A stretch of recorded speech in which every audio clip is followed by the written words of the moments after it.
just prescribing methylphenidate cut reoffense rates in half. All they did, they just gave them medication, nothing else, no other type of support, cuts reoffense rates in half. And so, part of the problem too is, like, I understand with the new rules they're proposing, they're not saying that all ADHD treatments need to be limited.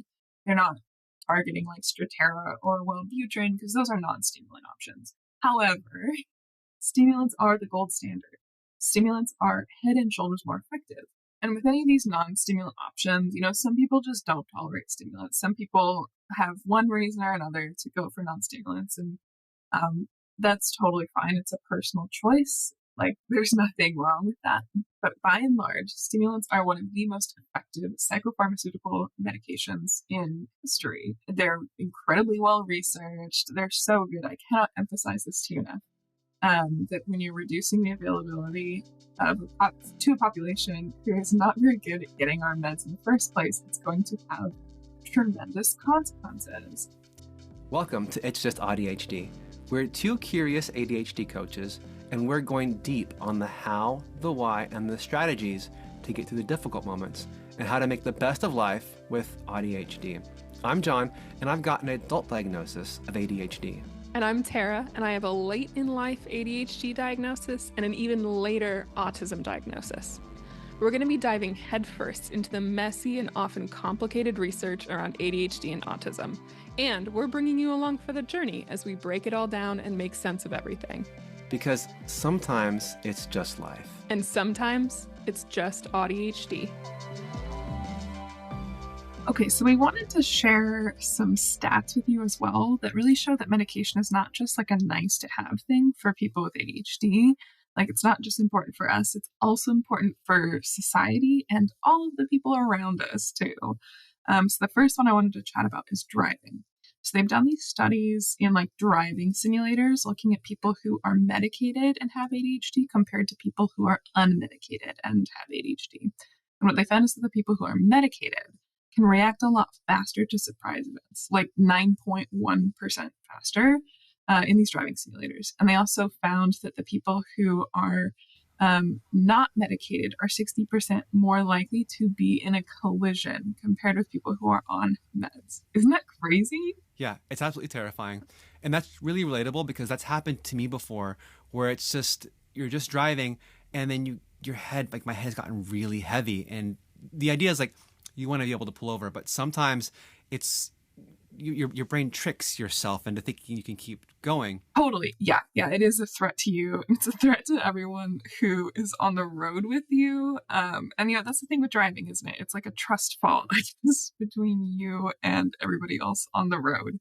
And so they kind of connected it in this study to impulsivity and just being able to like have appropriate reaction times and stuff. And so the medications really help with like reaction times.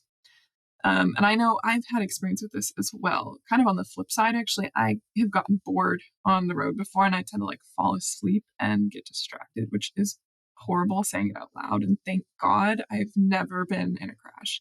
And I've never hurt anybody or anything like that. Luckily, this hasn't really happened to me since high school, which is great, which I'm really grateful for. But I do remember like in high school, driving on long stretches of road and just like getting sleepy and drifting off a little bit and stuff, which is terrifying. Right. But you should definitely pull over. Yeah. You don't always have like the wherewithal to be like, oh, I need to pull over, right? Like you're just not necessarily thinking straight when you're in that mode. Yeah. It seems like it's a really common thing, right? Like having this experience of drifting off on the road type of experience for a lot of us. So, and even getting distracted, right? Like I remember being sort of surprised when I figured out that everybody else doesn't like get distracted and read every billboard. Like, especially when I think about in high school, I think was when they first started to introduce digital billboards and stuff where they would be animated. And I don't know, I guess I just thought that like everybody reads every billboard. And it turns out they don't. So you're telling me while driving, you were distracted by the things on the road or around the road, and that was enough to take your attention away from driving. Yeah, billboards are crazy. I don't even know how billboards are legal. Like, honestly, that's the point, right? It's meant to distract you, right? Like, how is that legal? And when I do drive with medication and in adulthood, I seem to be a much safer driver nowadays. Yeah. Well, and I think that comes down to not just impulsivity, but working memory, right? When you're driving, there's a lot of things to keep track of. Like driving itself, there's a lot of things to do. You're behind the wheel, you're on the road, there's distractions, there's the rules of the road, and that's all of that is taxing on working memory. So I could definitely see how that would make a big difference when you have access to medication and treatment and awareness of that, being a much safer driver and knowing your limits, knowing when it's safe to drive and when maybe you shouldn't, I think are great things to be aware of. Totally. And yeah, it looks like medication super duper helps with all of that stuff. And that's what these studies are showing.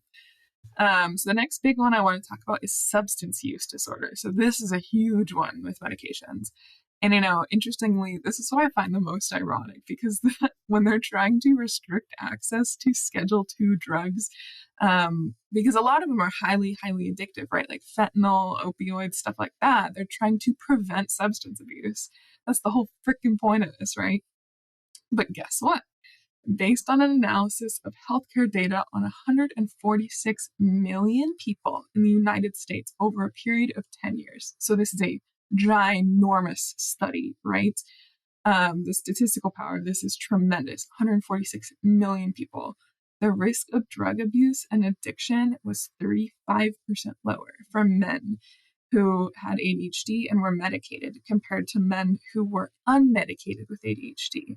And then with women, it was a little bit lower, but medicated versus unmedicated, their risk was 31% lower when they were on medication. So, in other words, if you have ADHD and you consistently take your medication, if you're a man, you're at 35% less risk of substance abuse. And if you're a woman, you're at 31% less risk of substance abuse. And again, I want to reiterate, I want to make this very clear. This is a study in the United States of 146 million people over 10 years. So it is both a large sample and a longitudinal study. That is massive. And honestly, it doesn't surprise me, because I know for me, before I was medicated, I definitely was like addiction prone and like sought out substances. Not like I didn't realize that it was like because they were helping me, or I thought they were helping me, right? Like it was kind of that self medication. I guess it wasn't that they were helping me, but I was self medicating something I didn't know about, and so it was like turning down the noise. Which once I got on medication, it did that. It turned down the noise. Totally. And to that point, there's another Swedish study, again, huge sample size. So 26,000 men, 12,000 women, found that ADHD medication was not associated with a higher risk of substance abuse. Because that's something you hear a lot too, like, oh, the meds, you're going to get addicted to them. They're highly addictive. Well, if you have ADHD, that's not really true. They're not very addictive, which in my opinion makes them very different from opioids and fentanyl, because to my knowledge, there's no population who's like not at risk of developing an opioid addiction if you take them. And maybe I'm totally misinformed on that. Like, admittedly, I do not know a lot about opioids and how they work, but what they're saying is like all these people who take stimulants, they're not at risk of becoming addicted to that substance. Especially if you have ADHD, you're at just such a lower risk of becoming addicted to ADHD or to ADHD meds, to stimulants. And it actually lowers the risk of becoming addicted to other substances. So on top of that, in this Swedish study, they found that the longer someone is on medication for ADHD, so if you take it 1 year versus 5 years versus 10 years, it actually continues to lower the rate of drug abuse and addiction. And so sustained medication adherence is really important to preventing drug abuse and addiction. Yeah. Like over the long term. Well, what's crazy about that too is if we think about restricting ADHD medications because they are addictive, they help so many people. And the population that is taking ADHD medication because they need it, because it helps them function, are also the same population that will forget to take the medication, right? And so we're talking about like the people you're keeping it from are the ones that forget to take it, and it helps them. And if they don't get it, then the things that are addictive are much worse. And when you're addicted to those things, it has a bigger impact on, to your point, the person and society. Yeah, and that's just the whole crazy thing, right? That's the whole damn point of these regulations is that it's like people are addicted. We don't want addictive medications out there. That's the whole thing. But if you limit our access to ADHD meds, you make it harder for us to get access to them. You make it harder for prescribers to prescribe them, especially via telehealth. You're going to have more addiction, and people are going to find, something else to get addicted to. Alcohol is readily available. Stuff like that is readily available and easy to obtain. And so by preventing appropriate and well-researched and targeted treatments, you end up having people becoming addicted to other things that can cause, honestly, more damage. And it becomes a societal problem because then you have people who are addicted that can lead to homelessness. And you know what? That costs taxpayer dollars too.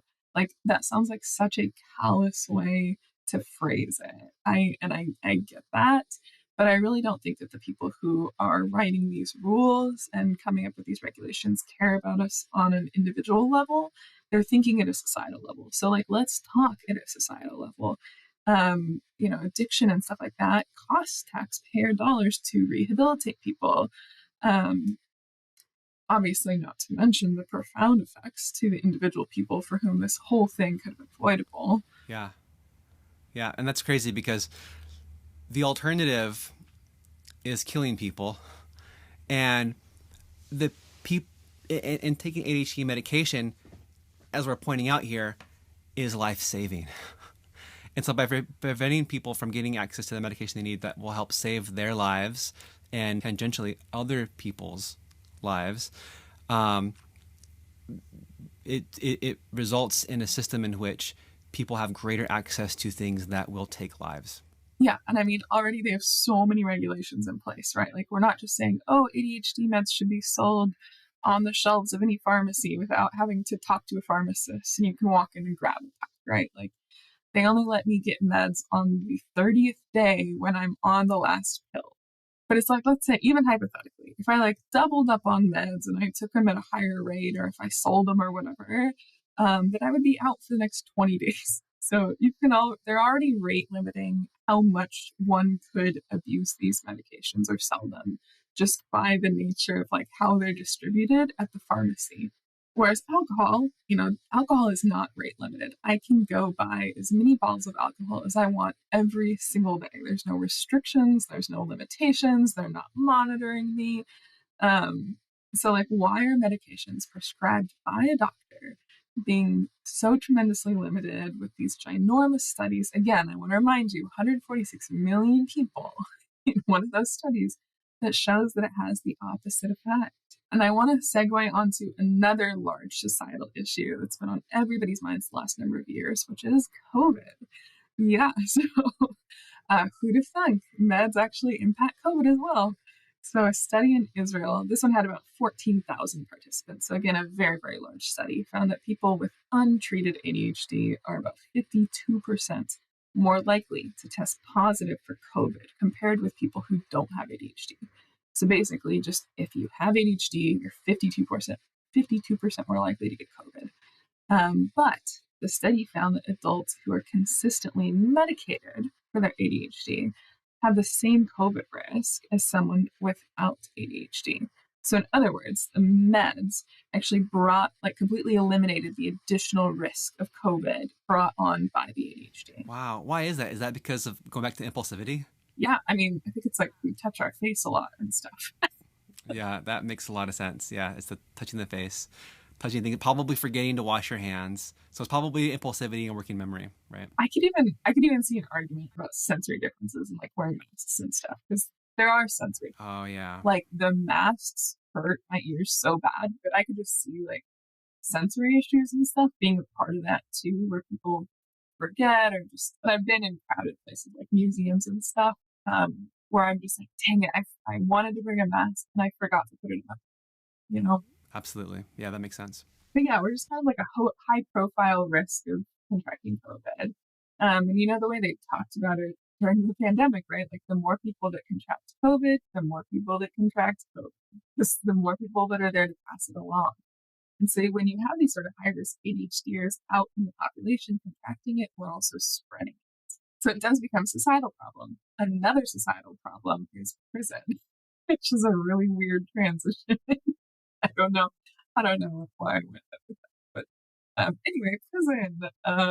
So speaking of prison, um, so this is just crazy. Between 25 and 40% of prison inmates in the United States are estimated to have ADHD, and most of that, 25 to 40%, are undiagnosed and untreated. So they actually done stuff where they go and test inmates when they're in prison, and that's what they find is like 40% of them meet the diagnostic criteria. Then they ask them, have you ever received ADHD treatment? Nope. So yeah, they've also found the ones who have ADHD are more likely to be repeat offenders and break parole compared to non-ADHD offenders. And so we have the link to the source here. I kind of found it like funny in a very morbid way when I was reading through this, because in this source, they talk about the whole process end to end, not just the prison part, right? And so they go through the details about, when they're showing up for court and all these things. And like, honestly, we as ADHDers are just the worst people to deal with in the legal system, are the worst people in court. Because I never thought about this way, but they pointed it out. The people get arrested, they're like, they don't fill out their paperwork, they get confused, like they miss deadlines, they don't show up on time. And like as they were going through this in the paper, I was like, oh God, that is so true. We are just so hard to like wrangle in the justice system, which is just so rigid and rule based and like has so much, I don't know, paperwork and everything. And it's like we're not going to fill things out on time, and we're going to miss deadlines. We're not going to do the paperwork correctly. And you know what? Again, talking at the societal level, like not even talking about the implications on the human beings themselves, this has taxpayer dollar implications, right? Because you have to have a public appointed defender to defend these people and help them navigate the system. And again, if they're higher risk of repeat offenders, this is happening over and over and over. And so it's not just the societal impact of committing a crime, it's also like the collective cost of this whole process and like being caught on this merry-go-round of a system, and like us being ill-equipped to deal with the whole thing end to end. I mean, I shouldn't laugh at this, it's so dark, but I was reading this and I was like, oh my God, you are totally right. We are like the worst people, like ADHDers, the worst people to be dealing with this criminal system over. Yeah, that doesn't surprise me at all, right? Because again, it comes back to the impulsivity, probably like the restlessness. It's hard to sit still, right? It's hard to pay attention to things that aren't interesting. It's hard to work on things that are not novel or interesting, especially. And then again, even go back to reduction of sensitivity, dysphoria, right? If you're in the system, and you don't want to be, or you don't think you should be there, I could imagine so many just the emotional dysregulation involved, and then not wanting to participate. It just sounds like, yes, a nightmare and just kind of a perfect storm. Oh yeah, and on the flip side too, there are like the people that are like, I don't deserve to be here, but then there are also the people that are like, if you're called a fuck up your whole life and told that you're bad and told that you like don't belong in society, it becomes a self-fulfilling prophecy, right? Like it's a very psychological thing. Like, and I'm sure that gets totally amplified by rejection sensitivity, because you're like, I am a fuck. I don't deserve to be in society. There's nothing out there for me. Like, how am I going to get money? And once they're out, right? Because it's a whole problem. A lot of people who commit crimes are repeat offenders because they don't integrate back into society. That's a great point. Well, if they can't get a job, they can't build a community. Well, okay, great. You know how you're going to make rent if you can't get a job and pay it back? You're probably going to have to commit a crime. And so, I'm sure that the rejection sensitivity plays a whole huge role in that too. Well, not only that, but even being able to keep a job, right? Because it's when you're unmedicated and you have ADHD and you don't know it, it can be hard to keep a regular job. It can be hard to meet deadlines. It can be hard to communicate with people. Not to mention a lot of other issues like anger and getting bored, or just being able to complete the task, struggling with working memory challenges. Like, it makes it tough to show up to work on time, right? And then do the job. And so if you have trouble keeping the job and then getting a job, then of course, there's no surprise that what else are you supposed to do? And that's oftentimes people who turn to crime isn't because they are bad people that want to do crime. It's because they there was nothing else. There was nowhere else for them to go. There was nothing else for them to do. Yeah, I mean, it's like, what's the alternative? Like, what are you going to Right. do now? But also, on that note, there's a follow up study that I want to talk about out of Sweden.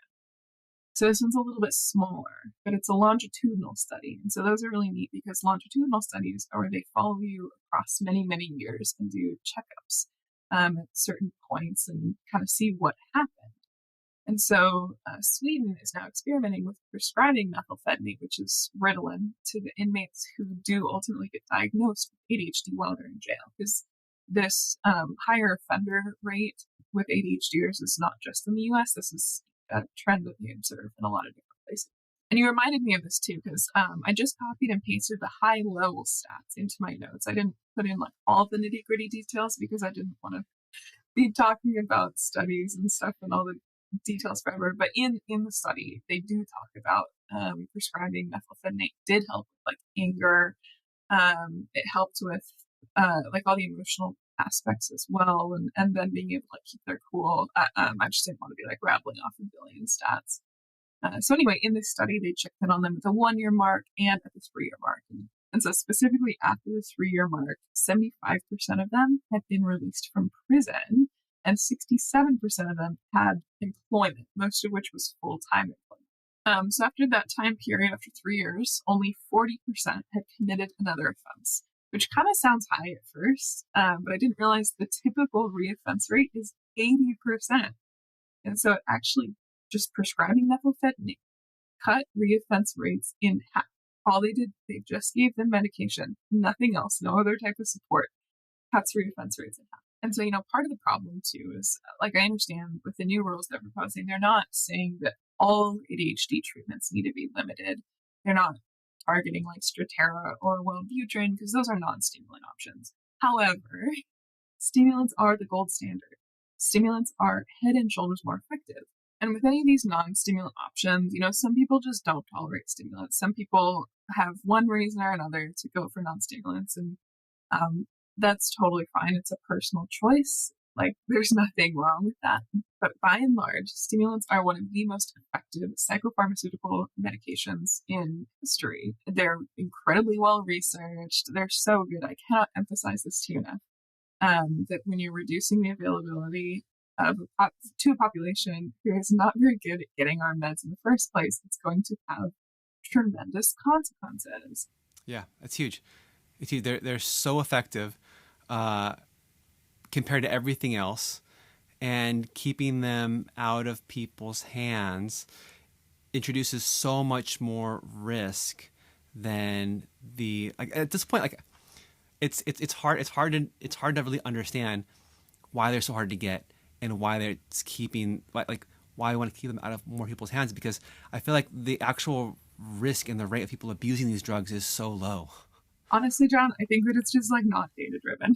And that's why I wanted to specifically call out the study sizes in this as well, because we're not cherry picking these teeny tiny little studies that like one person conducted for their like college thesis to graduate. These are giant studies with ginormous population sizes and huge statistical power being conducted all around the world. And they're all showing a similar thing, which is that medication helps people with ADHD and it helps society. Like, that's the meta point here, right? It's helping society at large. And so I want to talk about one last thing as well. And this one is a big one. This shows how society is a much better place when ADHDers, if they so choose, are able to get stimulants and are able to get access. So there's another very large Swedish study with 150,000 participants. So very, very large, 150,000. Found that ADHD meds reduce the overall risk of death by 19% for people with ADHD. Wow, that's crazy. That it reduces the risk of death that much. And I think what's important to point out that there, it's not that ADHD will shorten your life because of the condition itself, but it's because people with ADHD are more impulsive, right? It's all those other things, right? It's the self monitoring and accountability, the emotional regulation. It's that people with ADHD are more prone to putting themselves in environments that will kill them. I'm not even totally sure about that because they looked at the different causes of death and broke it down in this study. And they found that ADHD medication reduced the risk of natural causes of death for women as well. So natural cause of death. But I don't disagree that we also die for like a lot of stupid reasons too.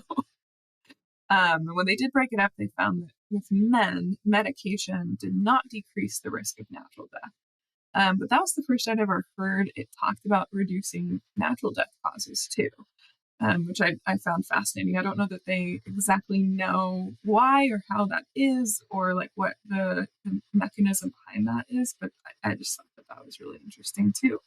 But there was a lot of unnatural death as well in this study. Sadly, they found that it reduced the risk of overdose by 50%.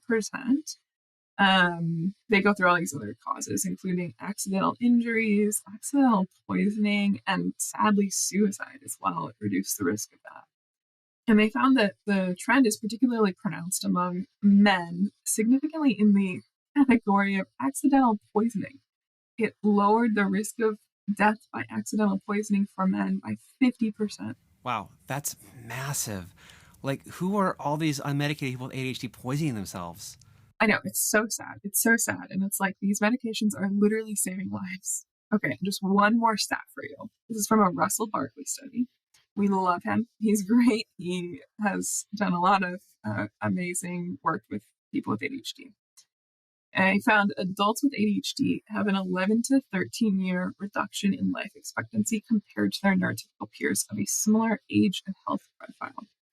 So with ADHD, whether it's through natural or unnatural causes, certainly we can say without a doubt, we know there are a lot of unnatural death things, but it seems it may also help prevent natural death too, like they found in women. But anyway, ADHD reduces your life expectancy by up to 13 years. And it appears that those medications can help to close that gap. Yeah, wow. I mean, if you think about everything we talked about, like leading up to this, right? It's like the being told you're not good enough, being told that you don't measure up, feeling like you don't fit in, being prone to hospitalization, being prone to prison sentences, having trouble driving and focusing on driving, so like causing car accidents. All those things, I think, add up to that life expectancy. Yeah. Wild. Yeah, it's very sad. It paints a very bleak picture, and it's just so inflammatory to me when even just outside this law, which is obviously this legal change that they're proposing is very, very scary. But when you see the media constantly publishing articles about how ADHD meds are so scary and how everybody out there is like addicted to them and abusing them and they're killing everybody, and it's gotten to the point where even parents are like scared to medicate their kids and stuff like that. They're so skeptical, they think everybody just throws their kids on meds. It's awful. And you're right, as a parent you're trying to do the best thing, and of course you're trying to protect your kid, and when there's all this like horrifying information out there, of course you're terrified of it. But there's just such an overwhelming flood of info about how stimulants are bad, and you don't often hear all these stats like we just talked about on the flip side, because a lot of people will say like, "Hey, I've lived this long and haven't taken medication. I'm fine. I can manage." But I don't think that they understand that there's also a risk to not taking the medication. Like, it's not as black and white as people make it out to be. Like, certainly the drugs have side effects. And I think the thought process for a lot of people is they may or may not make my life better, but it's pretty good right now. My life's okay. Why would I risk these side effects? And, side effects are something that you have to take into account. But, and again, we're not making a statement that, like, if you have ADHD, you must be on meds. That's absolutely a personal choice, and that's up to you. But we're just trying to advocate for a side that really doesn't give as much attention, which is like, hey, there's an opportunity cost. There's a very real risk, a very real threat to also not taking meds. And so you have to balance both of those sides when you're making that like when you're making that incredibly personal choice. Yeah. I mean, I think that's important because like not everybody who has ADHD needs to be or should be on medication, right? And so if you don't want to take medication because you can manage, I think the important thing is ADHD is a very manageable condition, whether it's through medication or coaching or accountability or having people in your life to help you setting up systems. There's a lot of ways to manage it. And so for the people who don't want to take medication, that's fair. That's totally fine if they have other things if they have other ways that they can manage their condition. But for the people that it does help, that is a significant portion of their management, of their ADHD management, then making it harder for them increases so much more risk than without, right? Than the alternative. To your point, it's a personal choice whether or not you want to take medication. But for the people that it does help with it, where they cannot manage it otherwise and get the benefits of it, it's a substantial improvement. And certainly, it is a personal choice, but your access to these medications, particularly when it's prescribed by a doctor, should not be hampered by people who are honestly not working from a place of being data informed. That's right. Wouldn't it be amazing if we could actually make data informed decisions? Totally. And, I was reading a paper recently from a doctor who was trying to explain why do some people have like what appears to be adult onset ADHD, which we know isn't a thing, right? You're born with ADHD, it's genetic. And assuming you don't have some other condition, like certainly ADHD can mirror other psychological conditions at times. So, assuming that you have talked to your doctor, ruled out other conditions, gotten a differential diagnosis, why might some people appear to have adult onset ADHD? And he was saying for some people, especially people with like a higher IQ or who are just super adaptable, they can manage these situations growing up until the point where they don't. And at that point, your ADHD becomes severe enough that it starts to impact your life. And that's part of the diagnostic criteria today, right? Which is kind of problematic in and of itself. You can't be diagnosed with ADHD unless it is debilitating in multiple arenas of your life. So if you manage it well, like again, that's one of the flaws of the diagnostic criteria. You could kind of like fall under the threshold and be subclinical, just because you're like really good at managing. But it doesn't mean you don't have it, right? Your genetics have not changed. So I don't know. One of the things I also thought was interesting because he talked about how some of us manage until we don't. But he also said we're unreliable narrators. So sometimes when you're like in an interview with a patient, from this is from his perspective as a doctor, ADHD or something, like, oh, I've never struggled with this before. This is brand new, right?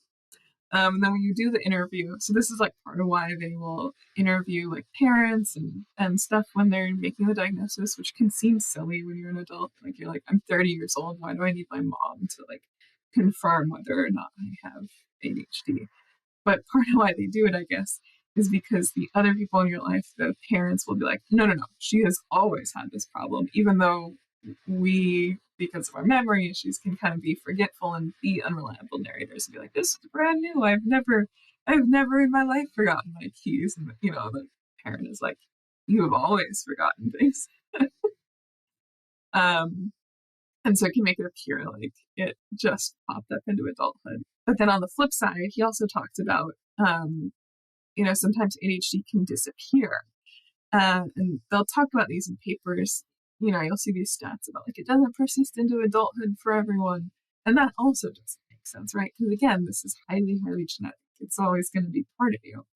But part of it is because we are so good at adapting. And so for some people who had it pretty severe in childhood, they figure out a way to like not have it hamper them in adulthood. So they don't go into a boring desk job with boring paperwork. They might not have like gone to university in order to get one of those boring desk jobs. You actually see a lot of us end up becoming first responders and EMTs and like really exciting jobs that make you think on your toes and like act spontaneously. Jobs like that are perfect for people with ADHD. And so for some people, they've made enough lifestyle adjustments. This is kind of the point I was trying to get to with this long ramble. Some people have made enough lifestyle adjustments and maybe done enough therapy and coaching and just modifications to manage on their own. But that's not realistic for everybody, right? And so a lot of people also do need medications, and it's a necessity for that to be available for the people who need it, and that is their right. And it's just the treatment and management is going to look different for everyone because everybody is so unique. Well, I mean, that's the thing. It's like anything. It's a condition that is part of the human experience. So a large part of the population is going to have ADHD, right? Like it's a fact. And because of that, the people with ADHD who don't know about it are going to struggle in ways because we live in a society not designed for people with neurodivergence.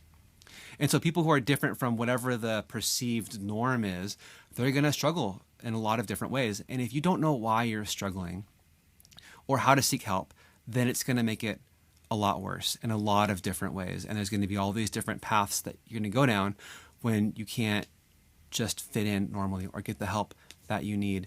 And fortunately, luckily, and I think the thing that's great is ADHD is the most treatable condition in psychiatry, right? Yeah, it is the most treatable. So it's like you could have this, and if you don't know about it and it creates problems, then that is going to make your life worse, everybody's life worse around them.